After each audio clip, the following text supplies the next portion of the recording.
Aujourd'hui, 7 décembre ramène le 5e mois de l'assassinat du président Jovenel Moïse.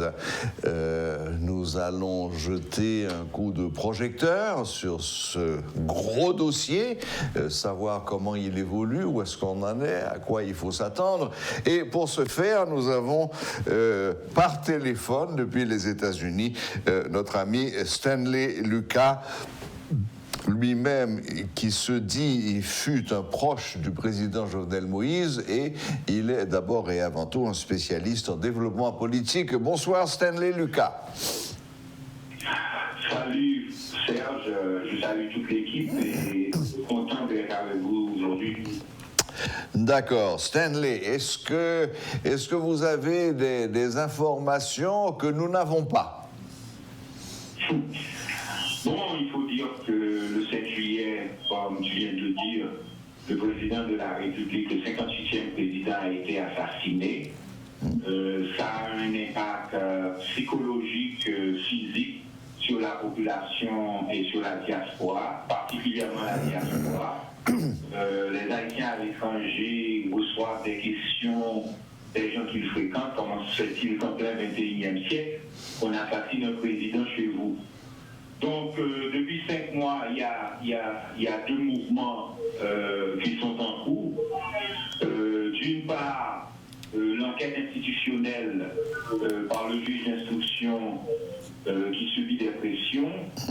Et ce que nous faisons actuellement, peut-être accompagner l'enquête institutionnelle qui est la curiosité des journalistes et l'enquête populaire, comme tu le sais en France, aux États-Unis, l'enquête populaire joue toujours un rôle très important. Tout à fait, oui. L'enquête populaire qui a conduit à la démission et à la mise en accusation du gouverneur de New York, Mario Cuomo, et de la démission du président des États-Unis, Richard Nixon. Donc l'enquête populaire que nous menons depuis 5 mois contribue à l'avancement du dossier, d'une part. D'autre part, il y a ce qu'on appelle les blocages de ceux qui ont exécuté le président de la République. Nous savons que le crime a été réalisé à travers 4 composantes. La composante financière, ça veut dire les oligarques qui ont contribué financièrement pour l'assassinat du président. La composante sécuritaire qui a plusieurs éléments. Et les membres de la garde présidentielle à travers l'USP, l'USGPN et le CACIM qui ont participé au crime, 10 ont été arrêtés, il y a 10 nouveaux dont le juge d'instruction a demandé leur arrestation. Il y a l'acte de la Colombie. Dans un premier temps, le président de la Colombie avait dit que les soldats colombiens ne pouvaient pas commettre un tel crime. Il a finalement accepté qu'ils ont participé à ce crime. C'est pourquoi le vice-président de la Colombie, qui est aussi ministre des Affaires étrangères, a dit qu'ils ne feront pas l'extradition de Palacio, qui est en Jamaïque, qui a été arrêté, qui a participé au crime du président. Toujours dans l'acte sécuritaire, le rôle des Dominicains n'est toujours pas connu, puisque les mercenaires colombiens sont passés par la République dominicaine. Comment se fait-il que l'intelligence dominicaine ne nous a pas avertis? L'axe de la Floride à travers la compagnie CTU qui a recruté les Colombiens, et toujours au niveau sécuritaire, au niveau du commandement, la tentative d'assassinat du président Carvajal qui a échoué le 7 février.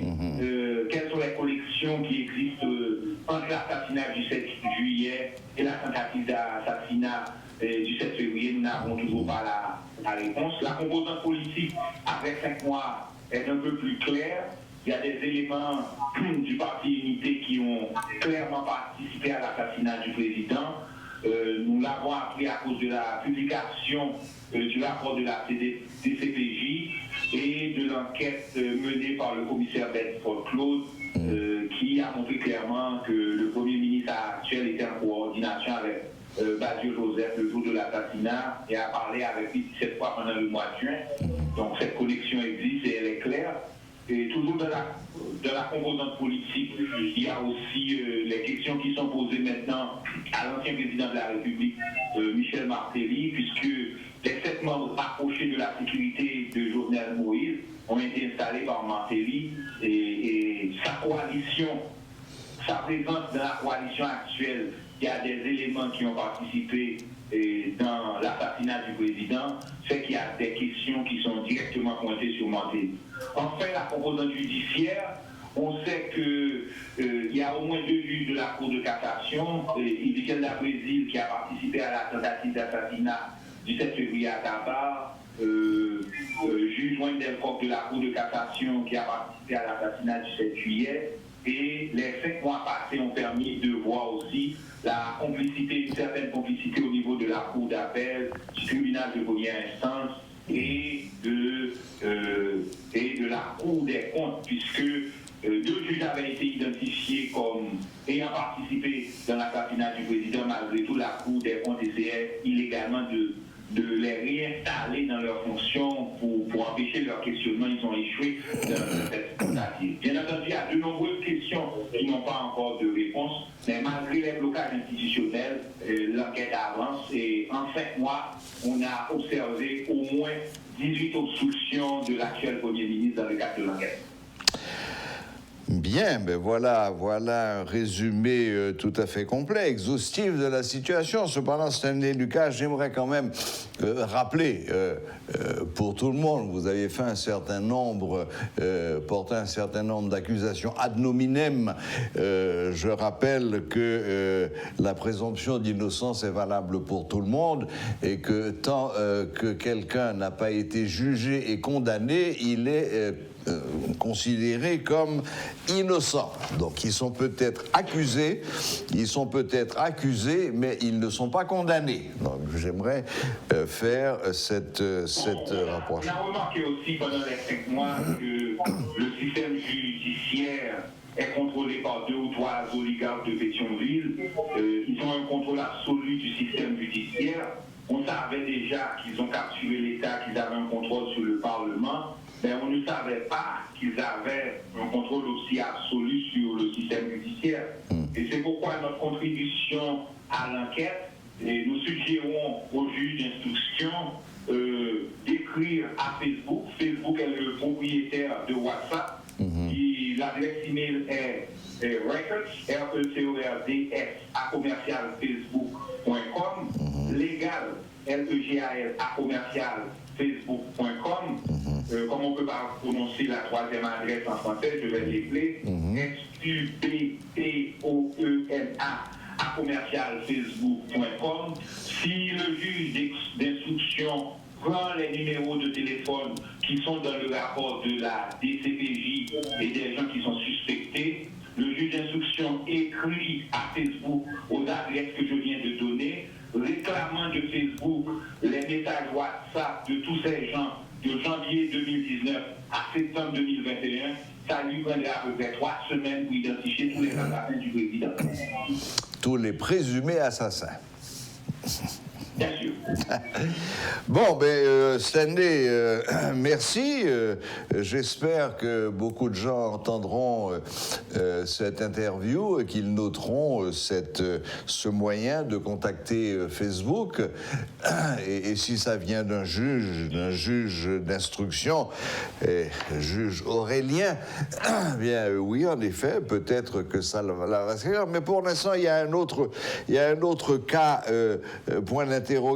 C'est la situation de Samir Andal qui se trouve en Turquie et dont on me dit que les autorités turques ne sont pas prêtes à l'extrader tant qu'ils n'ont pas reçu un certain nombre de documents qu'ils réclament et qu'on ne leur a pas encore fournis. Bon, bien entendu, cette situation est complexe lorsqu'on analyse ce qui s'est passé le 25 novembre en Haïti, et les spécialistes en sciences politiques et en démocratie savent qu'il y a une forme de coup d'État qui s'appelle autogolpe. C'est un coup d'État qui se fait lorsqu'on utilise une institution de l'État pour faire ce coup d'État. Ça a été réalisé au Pérou avec Fujimori et ça a été réalisé en Russie avec Boris Yeltsin.